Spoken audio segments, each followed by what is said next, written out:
family and society are not going to help you most of the time with a heroic adventure, right? They're going to be a barrier versus a catalyst. In good families, they're both, because they put up constraints on your behavior. But they, like, I've interviewed a lot of successful people about their calling, let's say, because I do that with all my podcast guests. How did the path that you took to success make itself manifest? And the pattern's very typical. Almost all the people that I've interviewed had a mother and a father. Now, it's not invariant, but I'd say it's there 99% of the time. It's really high. And both of the parents, or at least one of them, but often both, were very encouraging of the person's interests and pathway to development. That's fascinating. I've heard you analyze it that way before, and I had a reaction to that idea because you focus on the positive of the parents. Yeah. I feel like it was maybe I see biographies differently, but it feels like the struggle within the family was the catalyst for greatness in a lot of biographies. Maybe I'm misinterpreting it. No, but I don't think I think that that's a reflection, maybe, correct me if I'm wrong, I think that's a reflection of that dynamic between positive and negative emotion. Like my son, for example, who's doing just fine. He's firing on all cylinders as far as I'm concerned. He has a nice family. He gets along with his wife. He's a really good musician. He's got a company. He's running well. He's a delight to be around. He was a relatively disagreeable infant. He was tough-minded. And he didn't take no for an answer. And so there was some tussle in regulating his behavior. He spent a lot of time when he was 2 sitting on the steps trying to get his act together. And so that was the constraint. But that wasn't something that was, it's an opposition to him away, because it was in opposition to the immediate manifestation of his hedonistic desires. But it was also an impetus to further development. The rule for me when he was on the stairs was, as soon as you're willing to be a civilized human being, you can get off the stairs. And you might think, well, that's nothing but arbitrary, superego, patriarchal, oppressive constraint. Or you could say, well, no, what I'm actually doing is facilitating his cortical maturation.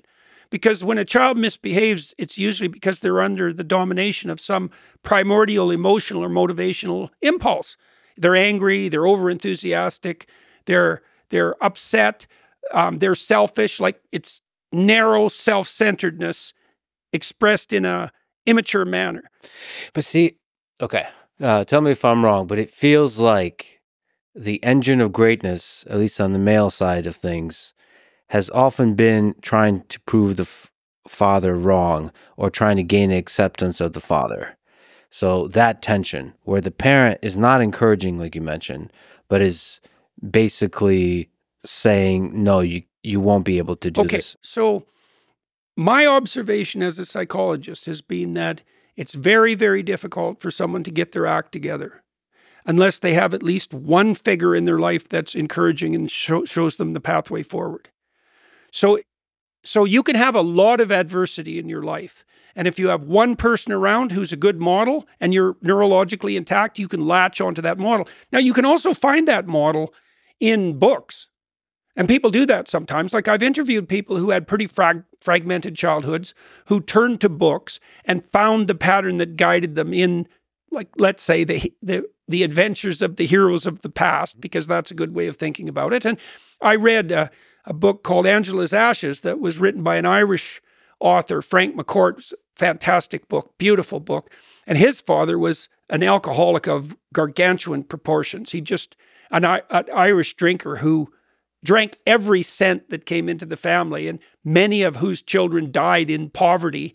And what Frank did, as a testament to the human spirit, is he sort of divided his father conceptually into 2 elements. There was sober morning father who was encouraging and with whom he had a relationship. And then there was drunk and useless later afternoon and evening father, and he rejected the negative and he amplified his relationship with the positive. Now, like he had other things going for him, but he did a very good job of discriminating. And I mean, partly the question that you're raising is, to what degree is it useful to have a beneficial adversary? Yeah, and I mean, struggle-free progress is not possible. And I think there are situations under which where, you might be motivated to prove someone in your immediate circle wrong. But then that also implies that at some level, for some reason, you actually care about their judgment. You just didn't write them off completely. Well, I mean, that's why I say there's an archetype of a young man trying to gain the approval of his father. Mm-hmm. And I think that repeats itself in a bunch of biographies that I've read. I don't know, there must have been an engine somewhere that they found of approval, of encouragement. Maybe in books, maybe in the mother, or maybe the role of the parents is flipped. Well, my father was hard to please. Very. Did you ever succeed? Yes. But it wasn't easy, ever. When was the moment when you succeeded? Late, pretty late. Like 40, maybe later. Was it gradual or a definitive moment when a shift happened? My father was always willing to approve of the things I did that were good, although he was not effusive by any stretch of the imagination, and the standards were very high. Now, I was probably fortunate for me, it does bear on the question you're asking, is like, if you want someone to motivate you optimally, God, it's complicated because there has to be a temperamental dance between the two people. Like, what you really want is for someone to apply the highest possible standards to you that you're capable of reaching. Right? And that's a vicious dance, because you have to have a relationship with your child to do that properly.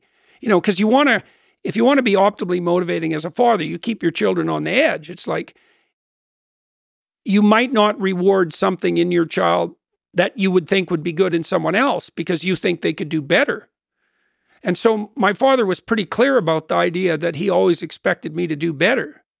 And was that troublesome? It was like, I felt often when I was young that there was no pleasing him, but I also knew that wasn't right. See, I actually knew that wasn't right, because I could remember, especially I think when I was very young, that I did things that he was pleased about. I knew that was possible. So it wasn't unpredictable and arbitrary. It was just difficult.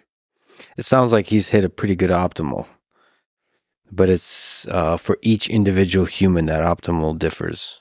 Well, that's why you have to have a relationship with your children. You have to know them, and well, with yourself too, and with your wife. You can't hit that optimal.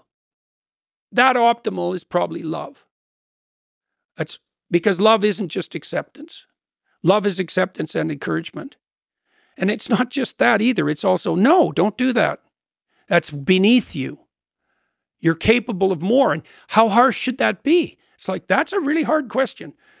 Like if you really love someone, you're not going to put up with their stupidity. Don't do that.